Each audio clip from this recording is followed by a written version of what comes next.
Shalom, shalom, selamat pagi buat saudara di Jum Semadone dalam acara Renungan Pagi. Terima kasih kita ucapkan Tuhan, kita bangun dalam keadaan sehat. Tak lupa kita menyapa saudara kita di negara lain, di Amerika yang sekarang sore menuju malam. Dan saudara di Eropa sekarang sudah tengah malam yang setia untuk mengikuti acara Renungan Pagi. Baiklah, sebelum kita mulai acara kita berdoa dulu. Bapa di surga, kami ucap syukur pagi ini, waktu Indonesia, anak-anakmu di Jum Semadonel acara Renungan Pagi. Terima kasih penyertaanmu selama 1 minggu di acara weekend ini. Terus kami setia bersekutu dengan saudara kami. Hadirlah Engkau dalam acara persekutuan kami, Bapa. Suka duka dunia tidak akan berubah, dia akan semakin jahat, semakin rusak, itu kata firman Tuhan. Tetapi Engkau proteksilah kami dengan firman-Mu yang memberi kekuatan bagi kami. Tetap kami koneksi satu dengan yang lain dan juga dengan Roh Tuhan yang menghibur kami. Dan kami belum menjadi saksi-Mu buat saudara kami yang lain. Bapa, Engkau urapi hamba-Mu yang bertugas sebagai moderator IT, dan juga hamba-Mu yang akan memberikan firman Tuhan, Pak DRK. Urapilah semua. Biar setiap kata dan kalimat-Mu jadi saluran berkat rema buat saudara kami semua. Biarkanlah roh kami memuji Tuhan saat ini.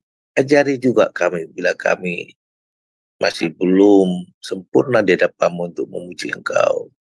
Baik juga Ibu Murni, Engkau urapi terus, berkat-Mu terus hingga layak hari demi hari untuk memuliakan nama-Mu. Segala kuasa kegelapan yang coba mengganggu acara ini, kami ikat di dalam nama Tuhan Yesus Kristus, Injil Engkau dari Jum Semadonai.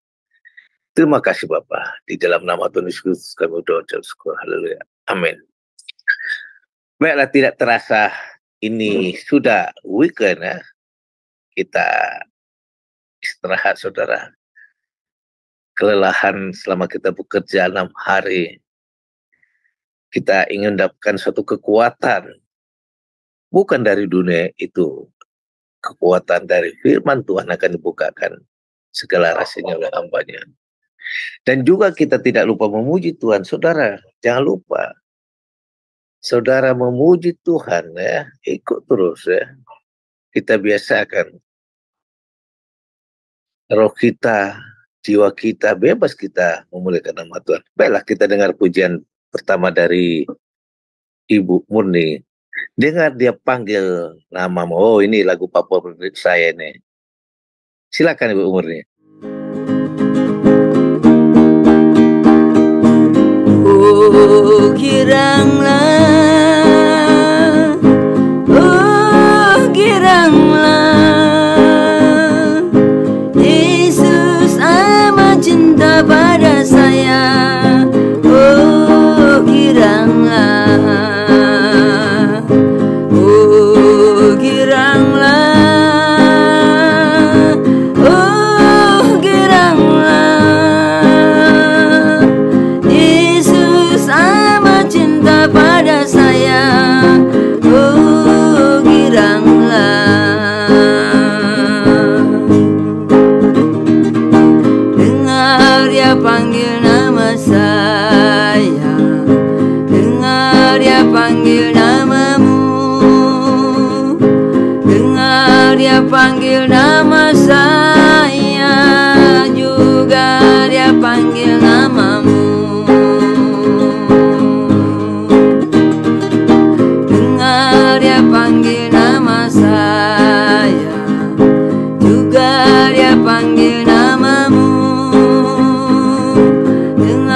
dia panggil nama saya, juga dia panggil namamu. Ku jawab ya, ya, ya. Ku jawab ya, ya, ya. Ku jawab ya Tuhan, ku jawab ya Tuhan. Ku jawab ya, ya, ya. Ku jawab ya Tuhan, ku jawab ya Tuhan. Ku jawab ya, ya, ya.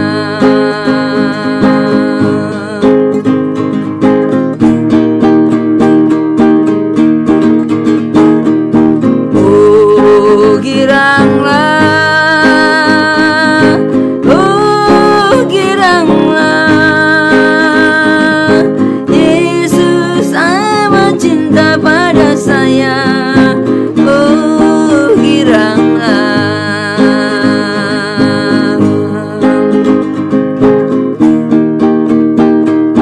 dengar dia panggil nama saya, dengar dia panggil namamu, dengar dia panggil nama saya, juga dia panggil namamu.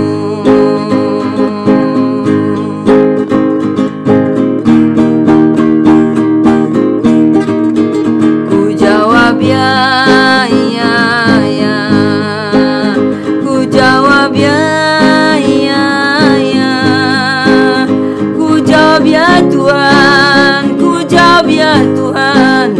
Ku jawab ya, ya, ya. Ku jawab ya Tuhan, ku jawab ya Tuhan. Ku jawab ya, ya, ya. Ku jawab ya Tuhan, ku jawab ya Tuhan. Ku jawab ya, ya, ya.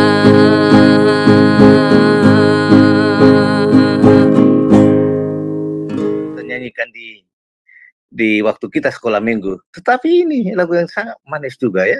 Sang Alkitabiah. Tuhan selalu memanggil nama kita. Kalau di Wahyu 3:20 dia jangan mengetok.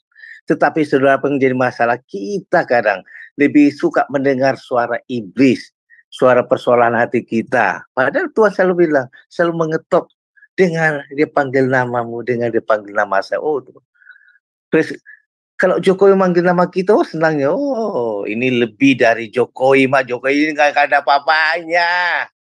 Tuhan Yesus yang memegang kendali hidup ini, memegang kendali alam ini, memegang kendali masa depan. Dia selalu memanggil nama kita, tapi kita belajar ya, supaya suara hati kita, roh kita, jiwa kita boleh mendengar suara itu tiap saat. Ya, baiklah, kita akan diisi oleh firman Tuhan, to be healed. Oh, ini kesukaan saya juga. Ada saudara yang sakit sekarang saat ini, waduh, pasti ada banyak sakit jasmani, apalagi yang sudah tua ya. Apa jawaban firman Tuhan atau bagaimana berkat-berkat dari firman Tuhan to be healed ya? Kami persilakan hambanya Pak DRK, silakan.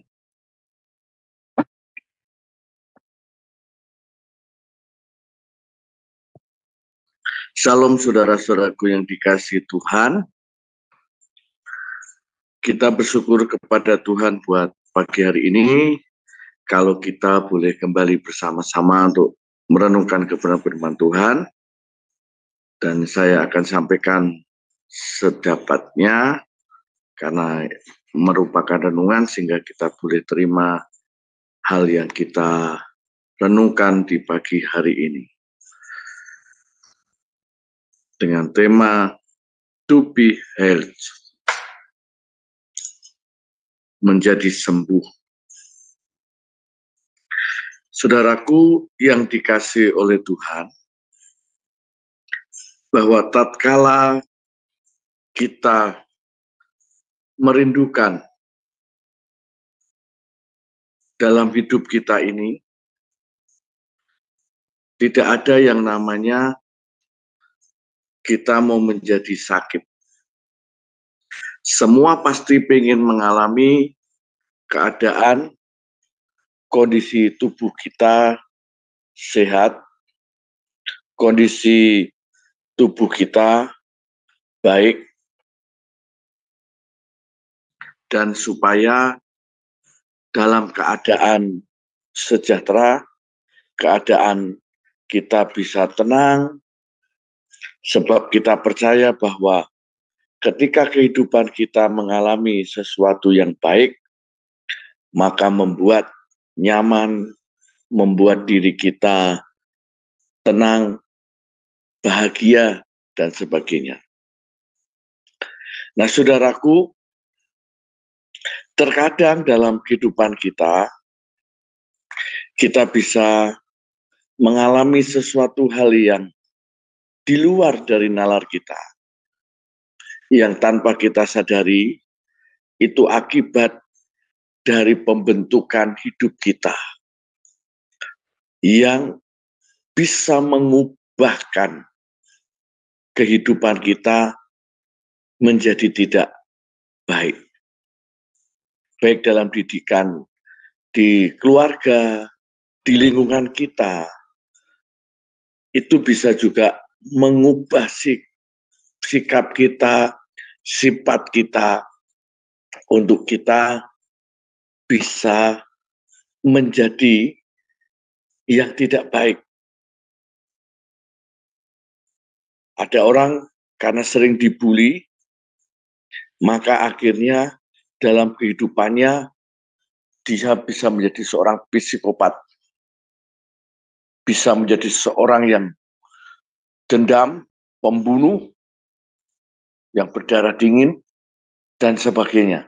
Karena akibat dari tekanan terus-menerus, dari sesuatu yang dia harus hadapi, sehingga terjadi pemberontakan dalam membentuk hidupnya, dan akhirnya hidupnya dilampiaskan dengan hal-hal yang jahat. Sebagai perikop kita, untuk kita membaca kebenaran firman Tuhan, mari kita membaca di dalam kitab Markus 5, ayat 25, berkata demikian. Saya akan membaca sampai ayat 34.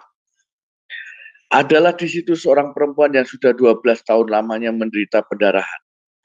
Ia telah berulang-ulang diobati oleh berbagai tabib, sehingga telah dihabiskannya semua yang ada padanya, namun sama sekali tidak ada faedahnya, malah sebaliknya keadaannya makin buruk. Dia sudah mendengar berita-berita tentang Yesus, maka di tengah-tengah orang banyak itu ia mendekati Yesus dari belakang dan menjamah jubahnya.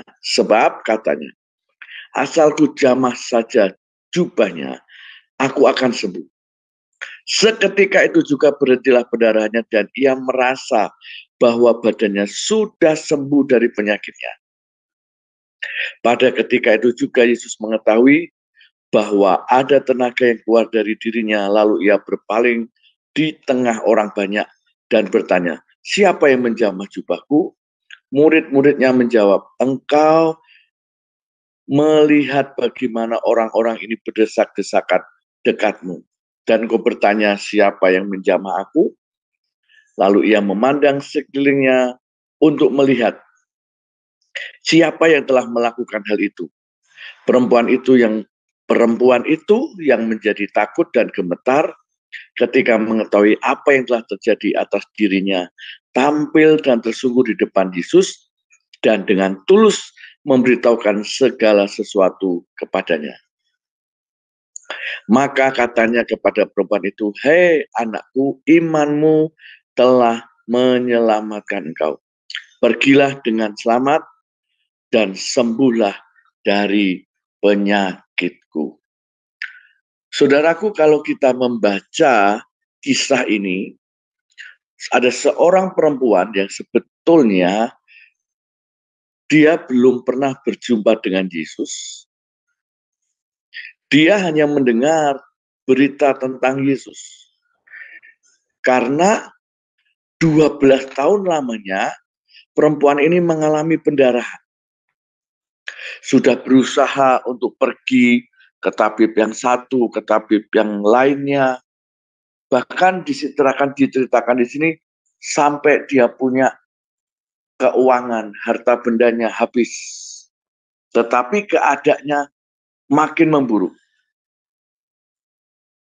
Nah, dan tanpa disadari, tanpa disangka, suatu ketika Yesus melewati daerah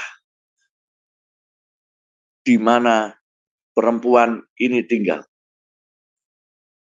Dan dia belum pernah diajari oleh orang atau mengerti kebenaran firman Tuhan mengenai bagaimana supaya dia menjadi sembuh ketika berjumpa Yesus. Nggak ada yang mengajari, minta ditumpangi tangan. Nggak ada yang mengajari melakukan apa. Tetapi dari dirinya sendiri, dan itu sangat bertentangan dengan hukum yang ada. Karena di hukum Taurat tidak ada seperti itu. Bagaimana orang sembuh harus menjamah jubah, nggak ada. Nggak ada aturan main yang baku. Tetapi inilah iman daripada seorang perempuan yang pendarahan. Dia menyatakan dalam dirinya, asal ku jamah saja jubahnya, aku akan sembuh. Dan pada waktu dia melakukan itu, pada saat tepat di mana Yesus ada dengan dia, kalau kita bisa membayangkan perempuan ini sudah 12 tahun, sudah sakitnya semakin buruk, jadi dia pasti kondisinya lemah.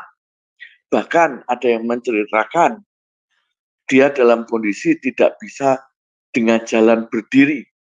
Mungkin dengan cara ngesot dan sebagainya, atau tertatih-tatih.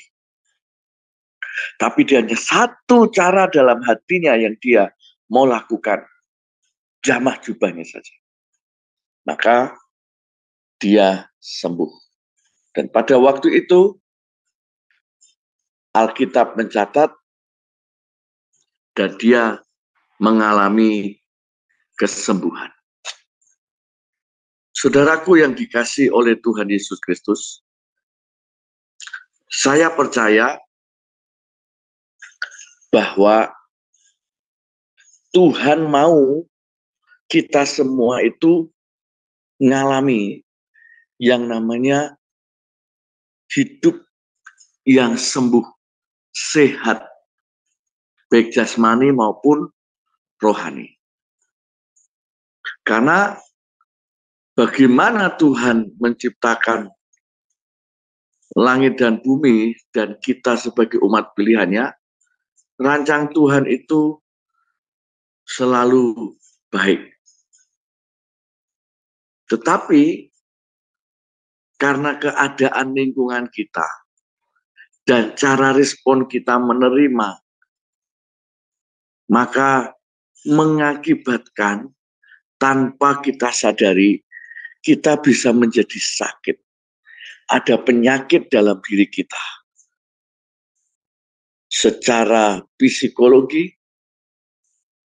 bahkan bisa juga mengakibatkan secara fisik. Sehingga membuat jiwa kita terganggu.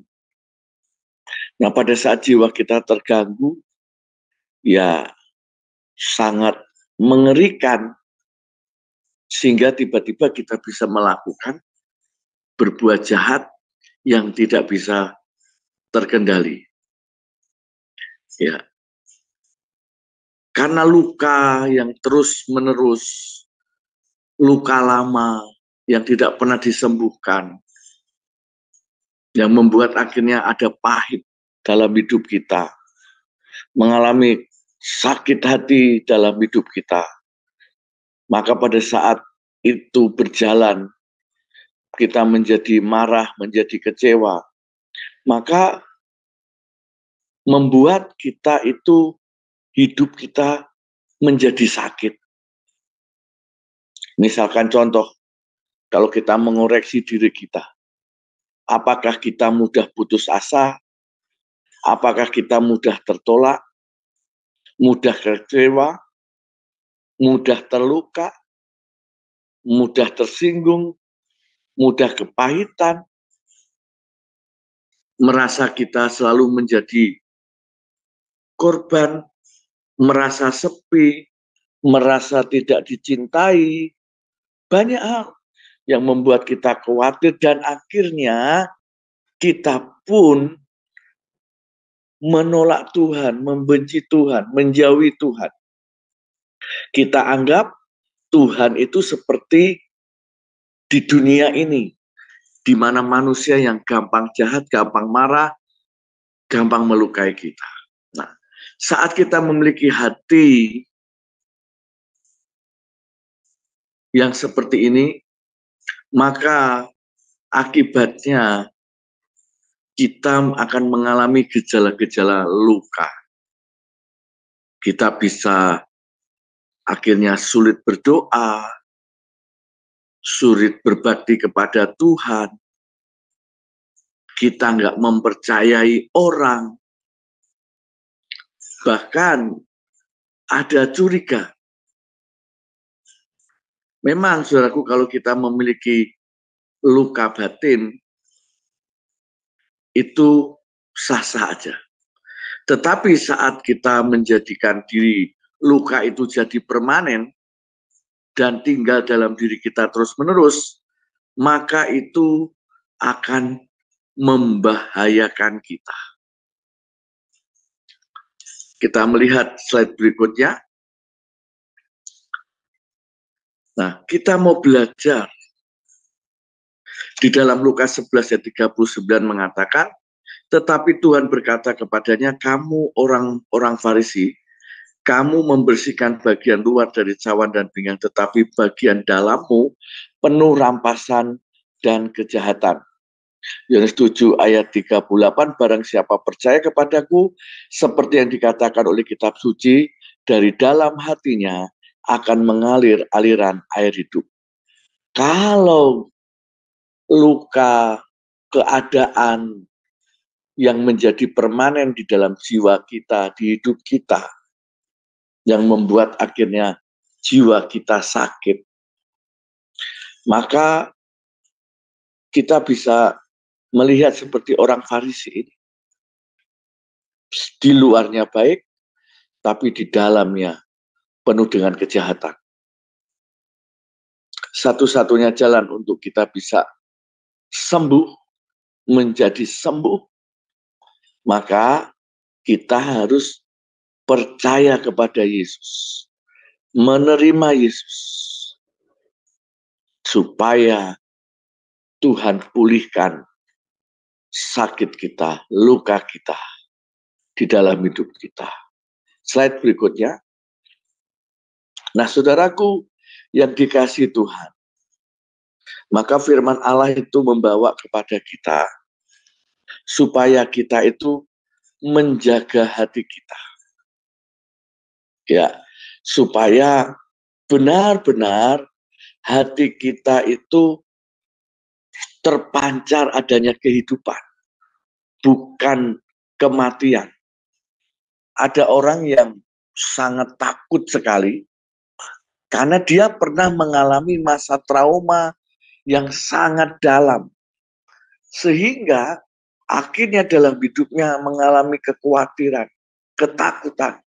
Beberapa waktu yang lalu pernah saya saksikan bahwa karena saking takut matinya tidak bisa tidur dan disuntik dengan sampai lebih dari 10 suntikan, bahkan sampai 30 suntikan baru bisa tidur dalam satu hari itu.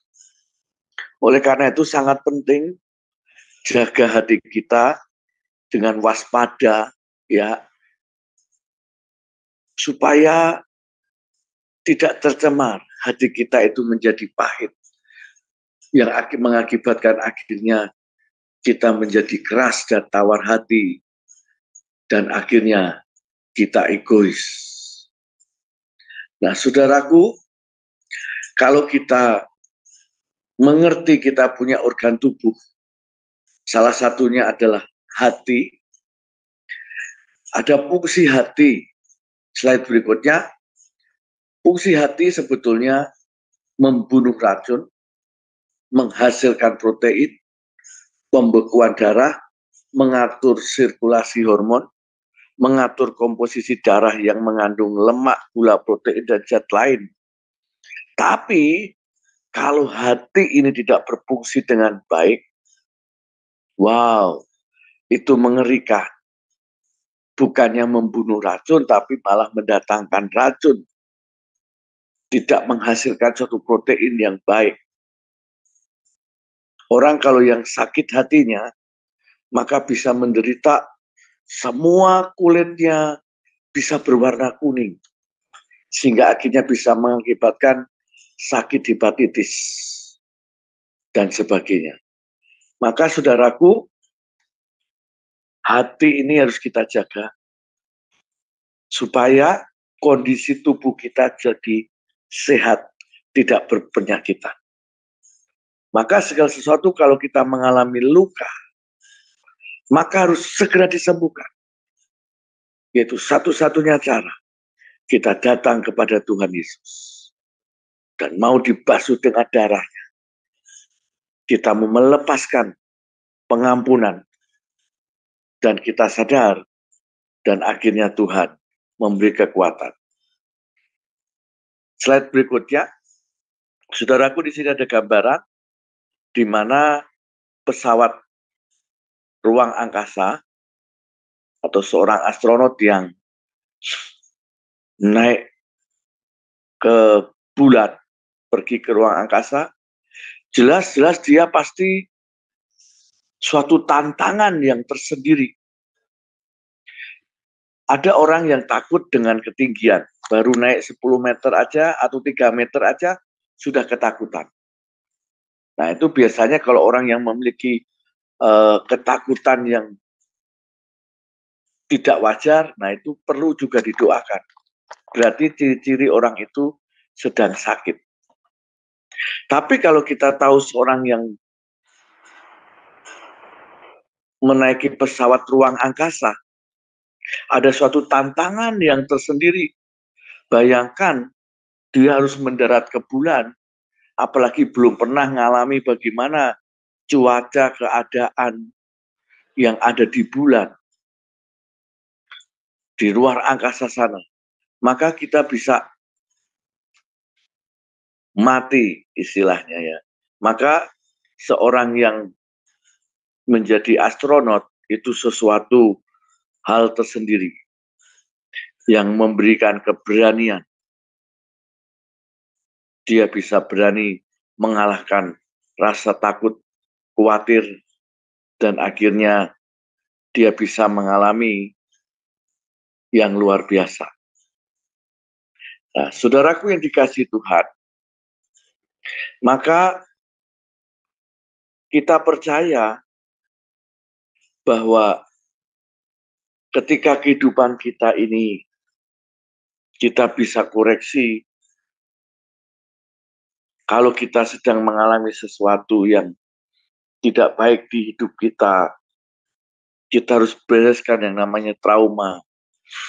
Kita harus bereskan yang namanya sakit hati, luka hati, supaya itu tidak mengganjal dan mengganggu hidup kita, tidak nyaman nanti. Seorang wanita yang pendarahan ini merindukan untuk sembuh. Ia jamah jubah Tuhan. Dan dia merasakan saat dia jamah tiba-tiba begitu hilang pendarahannya berhenti. Dia merasakan yang mungkin pada waktu itu sudah gemetaran, sudah lemah, tapi tiba-tiba menjadi kuat dan seakan-akan tidak ada sakit.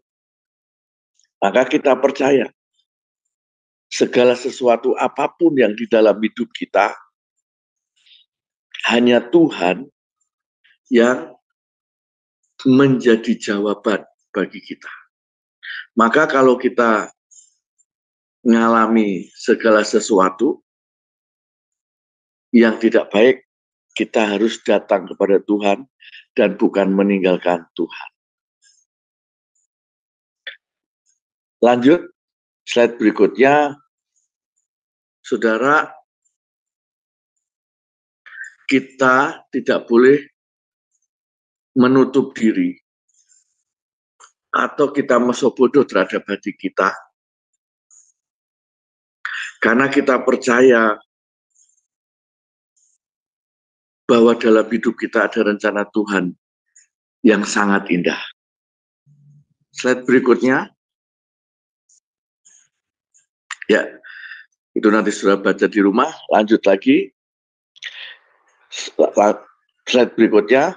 Ya, terus mengapa kita harus sembuh? Slide berikutnya. Nah, saudara, contohnya ini Saul. Saul ini tidak pernah mengenal luka. Tapi Saul ini, dia bisa diangkat Tuhan menjadi raja karena Tuhan. Karena diingini oleh orang Israel, dan akhirnya dia diangkat. Tetapi saudaraku, dalam hidupnya, dia tidak mengerti kalau dalam dirinya itu mengalami luka hati. Maka kita pun dalam hidup kita harus kita koreksi. Kenapa kita mudah marah? Kenapa kita mudah tersinggung? Kenapa kita gampang sakit hati? Atau hal yang lain, berarti ada suatu luka dalam diri kita gak beres. Jangan seperti Saul, sebetulnya ada luka, tapi dia tidak pernah merasa luka, mengenal hal itu. Dianggap biasa. Ya. 1 Samuel 18 ayat 8, lalu bangkitlah amarah Saul dengan sangat, dan perkataan itu menyebalkan hatinya, sebab pikirnya kepada Daud diperhitungkan mereka belas-lasa, tetapi kepadaku diperhitungkannya beribu-ribu. Akhirnya jabatan raja itu pun jatuh kepadanya. Saudara, saat Saul membiarkan dirinya dikuasai oleh amarah, dikuasai oleh emosional, dikuasai dan dikendalikan oleh sesuatu yang bukan baik, maka bisa membuat apa yang sudah Tuhan rencanakan, destinikan, itu bisa gagal, hilang.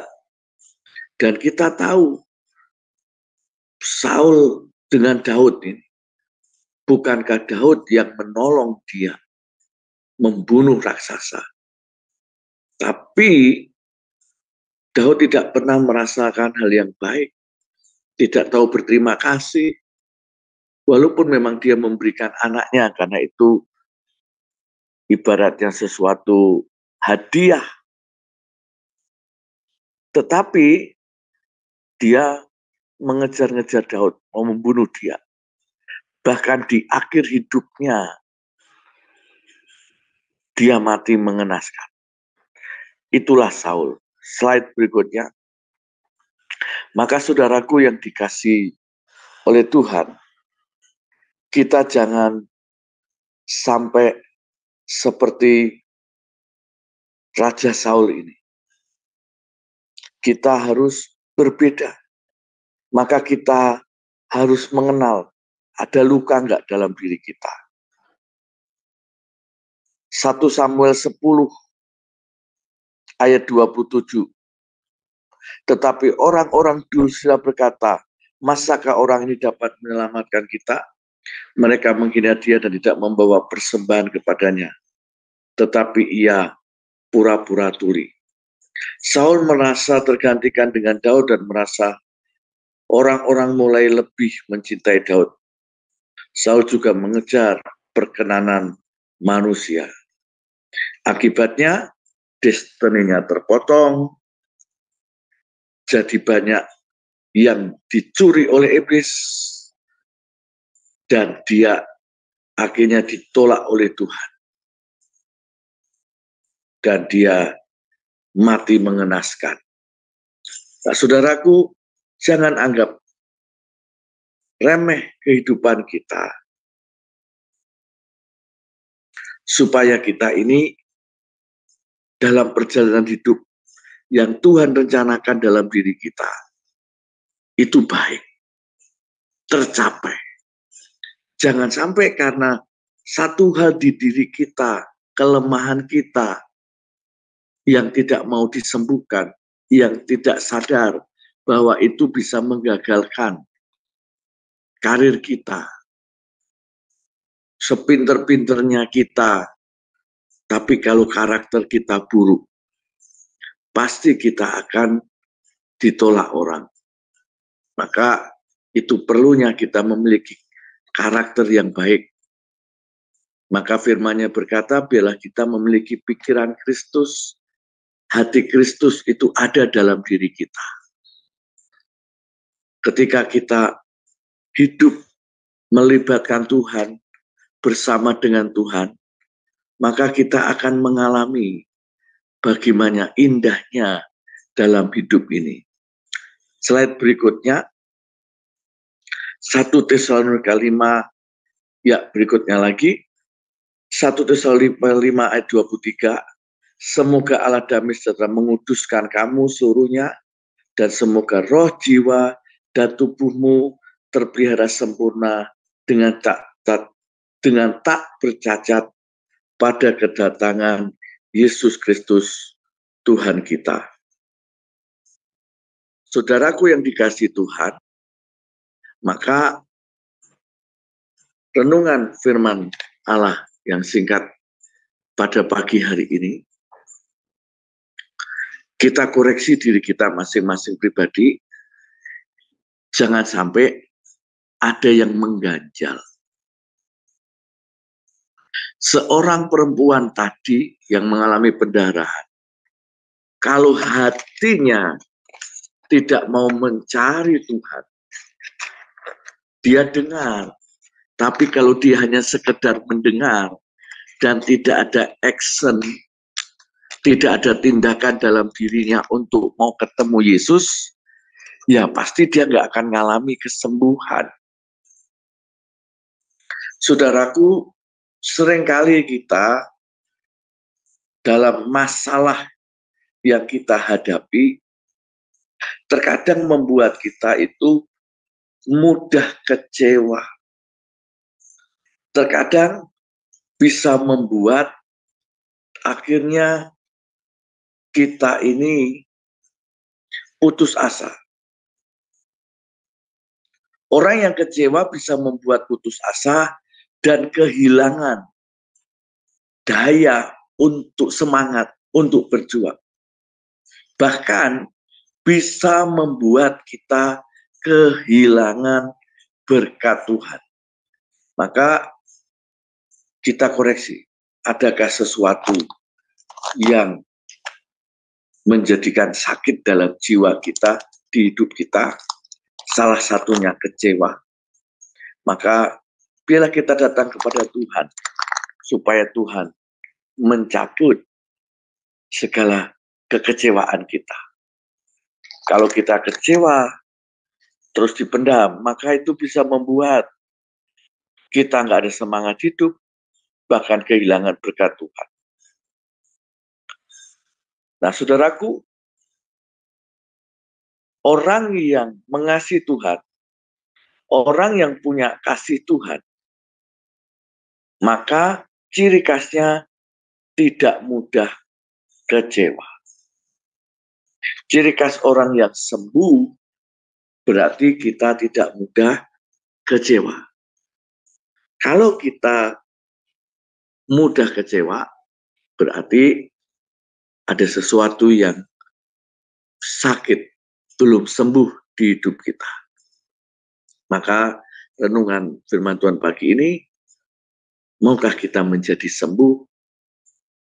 Maukah kita mau dipulihkan oleh Tuhan dengan cara datang kepada Tuhan dan gunakan iman kita, percaya seperti seorang perempuan yang pendarahan tadi, nggak ada yang nolong dia, mungkin sudah nggak dipedulikan. Bahkan pada waktu zaman itu, kalau orang yang sakit pendarahan, itu disebut dalam kategori orang yang najis. Maka akan dihindari banyak orang. Nggak akan ditolong oleh orang. Karena bagi orang yang ketemu dengan orang yang sakit seperti itu adalah nanti akan kena najis. Nah, pada waktu itu makanya seorang perempuan ini, dia nggak kecewa, nggak putus asa dengan apa yang terjadi. Dia sudah dengar berita tentang Yesus, maka dia datang dengan caranya, dengan imannya. Saudaraku, janji Tuhan seringkali datang dalam bentuk persoalan juga bisa. Jadi kalau kita mengikut Tuhan, bukan berarti kita lepas dari persoalan dan masalah. Tetapi Tuhan izinkan itu terjadi. Supaya kita mengenal Tuhan, supaya kita dewasa di dalam Tuhan. Maka ketika sesuatu yang datang dalam bentuk persoalan, jangan mudah kecewa. Sekalipun itu bungkusnya menyakitkan, tetapi percayalah, Tuhan tidak pernah mereka-reka yang jahat. Kadang Tuhan memberi yang baik buat kita, bukan yang kita suka kadang. Ya, seperti gambaran seorang anak. Kalau anak itu masih balita, dia ingin mainan peso, maka kita sebagai orang tua tahu. Maka tidak diizinkan seorang balita memegang pisau untuk main. Walaupun nanti anak itu nangis, tetapi orang tua tahu kalau anak balita ini mainannya pisau pasti akan melukai tubuh anak itu. Nah, kadang Tuhan memberi yang baik buat kita, tetapi kadang itu juga bisa yang bukan kita suka. Jangan kecewa, karena Tuhan tahu yang terbaik dalam diri kita. Bagaimana kita bisa menjadi sembuh? Maka tiada cara lain selain kita datang kepada Tuhan. Kalau kita berharap kepada manusia, manusia bisa mengecewakan kita. Seperti seorang perempuan tadi, sudah berusaha ke tabit sana, ke tabit sini, tetapi tidak ada perubahan. Dan akhirnya dia datang, mendengar ada Tuhan yang mau lewat, dan dia segera ambil tindakan. Dan hanya menjamah jubahnya, dia sembuh.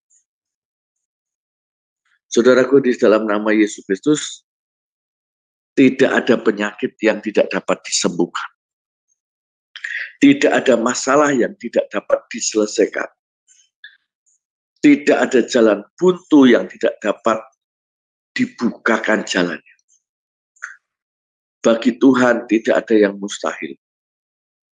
Maka pagi hari ini kita koreksi kehidupan kita. Adakah segala sesuatu masalah kecil atau besar yang membuat ternyata kita ini sedang sakit. Dan itu ternyata yang menjadi penghalang kita. Sehingga membuat akhirnya apa yang menjadi berkat yang Tuhan berikan kepada kita tidak sampai-sampai. Kadang karena kemalasan kita, kadang karena keteledoran kita, itu juga bisa membuat masalah menjadi besar. Mari pada pagi hari ini, dalam renungan firman Tuhan, kita harus fokus kepada Tuhan. Apapun masalah kita, apapun persoalan kita, percaya Tuhan sanggup menolong kita. kita hadapkan kepada Tuhan. Dimulai dari diri kita harus sembuh dari luka batin, sembuh dari sakit hati, sembuh dari semua hal yang membuat kita trauma, supaya itu tidak menghalangi dalam perjalanan hidup kita. Dan biarlah perjalanan hidup kita menjadi berhasil dan beruntung. Oleh karena itu, mari kita hanya datang kepada Tuhan. Sebab dialah sumber damai sejahtera. Dia sumber kehidupan kita. Dan biarlah Tuhan memulihkan, menguduskan kita. Sehingga roh jiwa kita terpelihara sempurna di hadapan Tuhan. Tidak ada ganjalan-ganjalan. Sehingga kita tidak salah menilai Tuhan. Sehingga kita tidak salah bagaimana cara kita mengabdikan diri kepada Tuhan. Kita tidak curiga kepada Tuhan. Jangan mau kita ditipu oleh iblis. Jangan mau kita dibodoh-bodohi oleh iblis. Bahwa di dalam pikiran kita merasakan Tuhan itu nggak peduli. Tuhan itu tidak baik. Tuhan tidak sayang kepada kita. Tidak, semua hal yang kita punya asumsi negatif kepada Tuhan, sebetulnya kita yang salah. Tuhan tidak pernah salah. Kebenaran yang sesungguhnya hanya ada di dalam Yesus. Tetapi yang biasanya salah, seringkali salah, adalah kita sendiri. Mari pada pagi hari ini, kalau kita merasakan seakan-akan Tuhan pilih kasih, seakan-akan Tuhan menjauh dari kita, seakan-akan Tuhan gak peduli kepada kita, ayo kita buang semua perasaan pikiran itu. Jangan mau membuat itu menjadi luka yang semakin lama semakin membesar, yang membuat akhirnya kita tidak bisa menerima anugerah Tuhan. Kita tidak bisa menikmati kehidupan perjalanan hidup kita dengan baik. Karena ada hal yang merintangi, yang sesungguhnya bukan dari Tuhan, tapi dari kita sendiri. Kalau kita punya masalah-masa lalu yang buruk, mungkin kita dididik dengan didikan yang keras oleh orang tua kita dulu. Atau kita hidup dari tangan ke tangan. Mungkin kita pernah ngalami, kita hidup dari tangan ke tangan. Ya, mungkin ikut keluarga A, keluarga B. Dan akhirnya karakter kita menjadi karakter yang tidak baik. Pagi hari ini, Tuhan ingatkan kepada kita, maukah kita menjadi sembuh? Maukah kita mau dipulihkan oleh Tuhan? Satu-satunya cara, kita datang kepada Tuhan, berbalik kepada Tuhan, gunakan iman kita, bertobat dan percaya kepada Tuhan, dan sampai akhirnya kita benar-benar sembuh dan dipulihkan oleh Tuhan. Saudaraku, sehingga perjalanan hidup kita akan merasakan ketenangan, kelegaan, bahagia. Jangan sampai segala sesuatu dimanapun kita berada, kita menjadi troublemaker. Dimanapun kita berada, selalu bukan menjadi jalan keluar, tetapi ada masalah, membawa masalah. Berarti ada yang tidak beres dalam diri kita. Berarti itu bisa didiagnosa kita sedang mengalami sakit. Mari kita datang kepada Tuhan, kita mau membereskannya, dan Tuhan biar menjamah kita, sehingga kita menjadi pribadi yang sembuh, pribadi yang sehat, sehingga jatah dan hak kita dari Tuhan bisa menjadi terwujud, terlaksana, menjadi genap dalam hidup kita, dan kita menjadi berkat bagi orang lain, bagaimana kita akan bisa menolong orang lain yang sakit kalau kita juga ternyata sakit sendiri? Maka biarlah kita menjadi sembuh, kita mau sungguh-sungguh berubah, melupakan yang lalu. Kalau itu menjadi trauma yang buruk, kita buang. Kita bisa berkata, darah Yesus membasuh semua trauma, semua masa lalu yang buruk, semua kejadian-kejadian yang tidak baik. Aku menjadi ciptaan baru di dalam Yesus. Sehingga di dalamku bukan diriku lagi, melainkan Yesus yang tinggal di dalam aku. Maka kita percaya kehidupan kita dipulihkan Tuhan seutuhnya. Tuhan Yesus memberkati kita. Salam.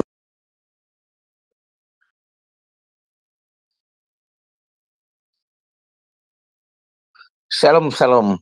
Terima kasih Pak Derka atas sharing firman Tuhan. Saudara, sungguh kita sangat diberkati ya. Semoga iman kita bertumbuh. Baiklah kita dengar satu pujian dari Ibu Murni. Bagi Tuhan tiada yang mustahil.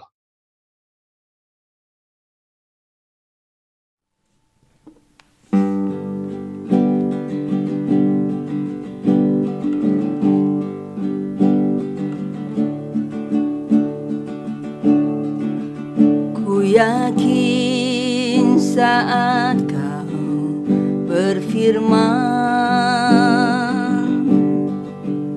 ku menang saat kau bertindak. Hidupku hanya ditentukan oleh perkataanmu.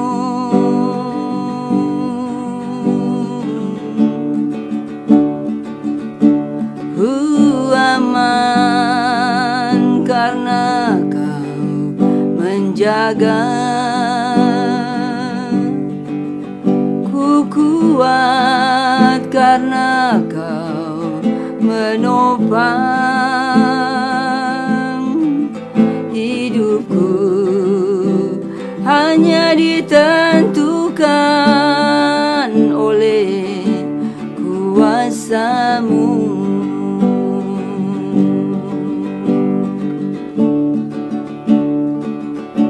Bagi Tuhan tak ada yang mustahil. Bagi Tuhan tak ada yang tak mungkin. Mujizatnya disediakan bagiku. Ku diangkat dan dipulihkannya.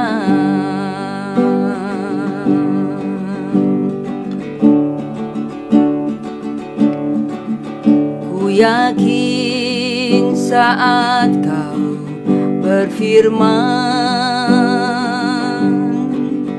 ku menang saat kau bertindak.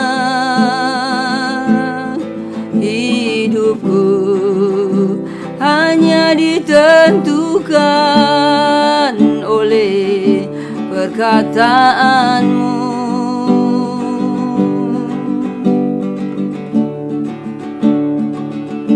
Ku aman karena kau menjaga,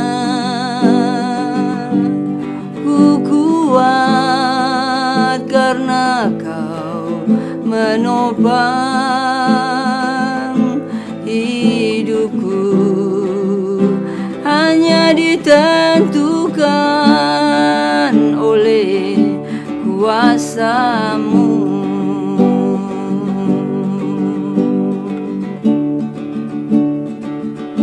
Bagi Tuhan tak ada yang mustahil. Bagi Tuhan tak tak ada yang tak mungkin. Mujizatnya disediakan bagiku, ku diangkat dan dipulihkannya. Bagi Tuhan tak ada yang mustahil. Bagi Tuhan tak ada yang tak mungkin. Mujizatnya disediakan bagiku, ku diangkat dan dipulihkannya.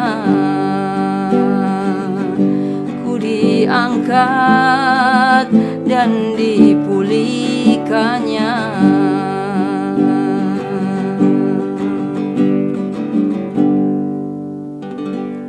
Amin. Kita sudah mendengar firman Tuhan, kita merespon sekarang. Ingat saudara, wanita dengan perdarahan, bagaimana, bertahun-tahun, Tuhan dapat sembuhkan.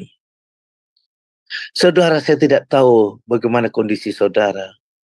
Mungkin saudara dalam keadaan sekarang, dalam keadaan sakit, atau hati saudara sekarang lagi diserang oleh iblis, karena itu memang kerjaannya.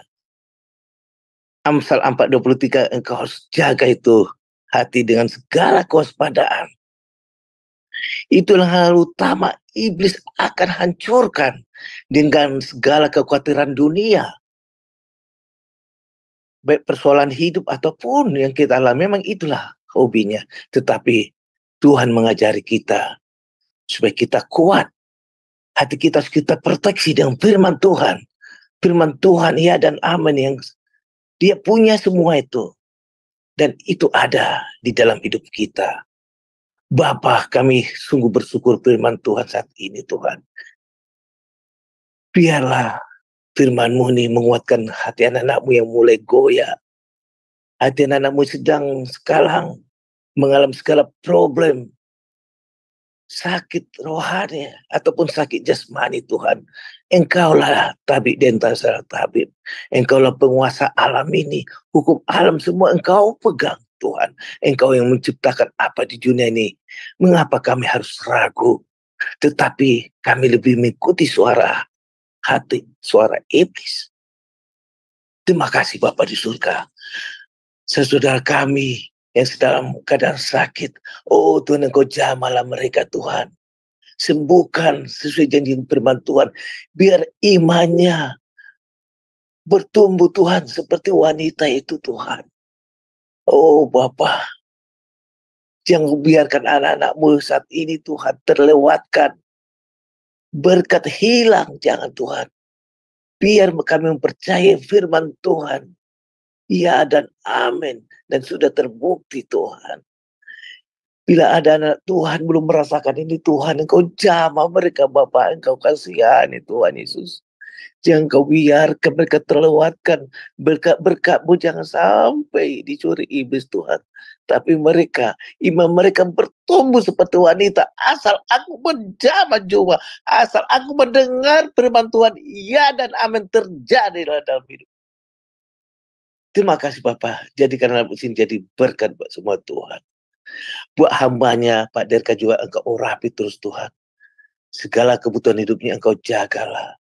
Bapak, ajari dia ke level yang lebih tinggi lagi. Engkau pakai dia dan boleh menjadi contoh buat saudara kami yang dengarkan segala firman yang diberitakannya.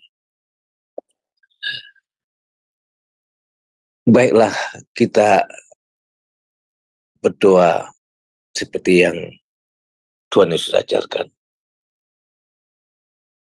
Bapa kami yang di surga, dikuduskanlah nama-Mu, datanglah kerajaan-Mu, jadilah kehendak-Mu di bumi seperti di surga.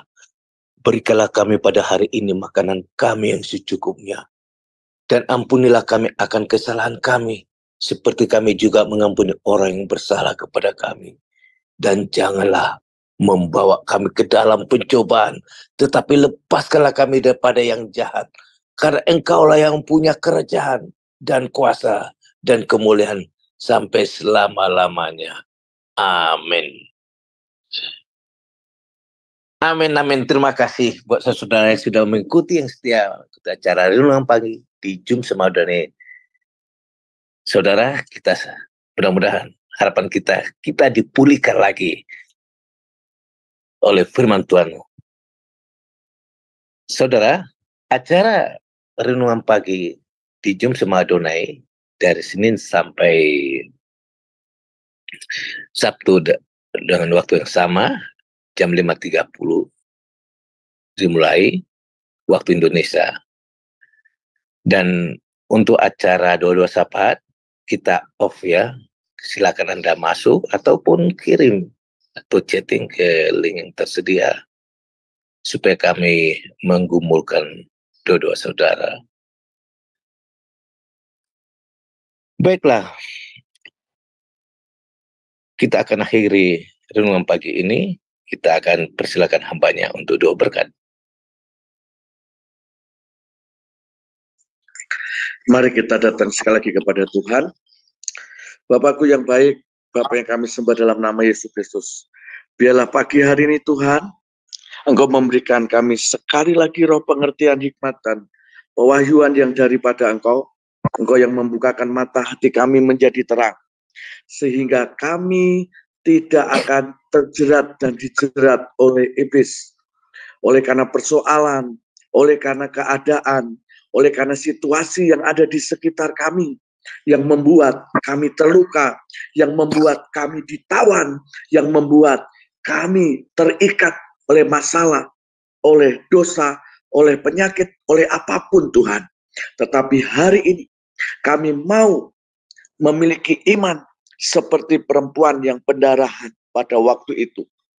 Dia memiliki iman yang luar biasa yang membuat kuasa-Mu mengalir, bekerja dengan dahsyat.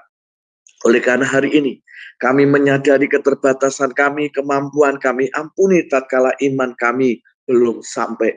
Ampuni Tuhan tatkala kami masih meragukan akan pribadi-Mu yang dahsyat, yang berkuasa itu.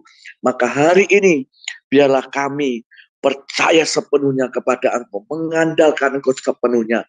Sehingga biar surga terbuka, langit terbuka, Engkau mencurahkan jalan keluar, terobosan kuasa Tuhan yang membebaskan kami dari belenggu, ikatan dosa, ikatan si jahat. Bahkan oleh pilur-Mu kami yang sakit hari ini, kami terima kesembuhan. Jadilah sembuh di dalam nama Yesus. Dan kami terima kekuatan yang baru. Tidak ada yang lemah iman kami. Amin, amin. Tidak ada yang menjauh kehidupan kami. Tetapi kami semakin kuat, lebih kuat. Karena kami percaya firman-Mu adalah kebenaran. Maka kiranya kasih karunia, anugerah yang daripada Tuhan itu melimpah, melimpah. Cinta kasih sayang-Mu Tuhan melimpah yang membuat kami melekat semakin dekat. Roh kami menyala-nyala, iman kami menyala-nyala, kehidupan kami lebih lagi dengan Tuhan, mengenal Engkau. Bahkan penyertaan Roh Kudus ada pada kami, sehingga memelihara, menjaga, membawa kehidupan kami. Kami boleh mengalami sesuatu yang luar biasa, sehingga tidak ada celaka, tidak ada maut, tidak ada sesuatu yang sial dalam hidup kami, tetapi kasih karunia Tuhan yang membawa kami dari kemuliaan kepada kemuliaan, dari keajaiban kepada keajaiban, sehingga kami pun akhirnya boleh bersama dengan Engkau pada waktu Engkau datang kali yang kedua. Inilah hidup kami Tuhan. Kami percaya anugerah-Mu dan berkat-Mu turun atas kami, menyertai kehidupan kami sampai selama-lamanya. Dalam nama Tuhan Yesus Kristus. Haleluya. Amin. Amin, amin. Acara renungan pagi di Jum Semadone kita akhiri, kita off. Terima kasih, selamat melayani.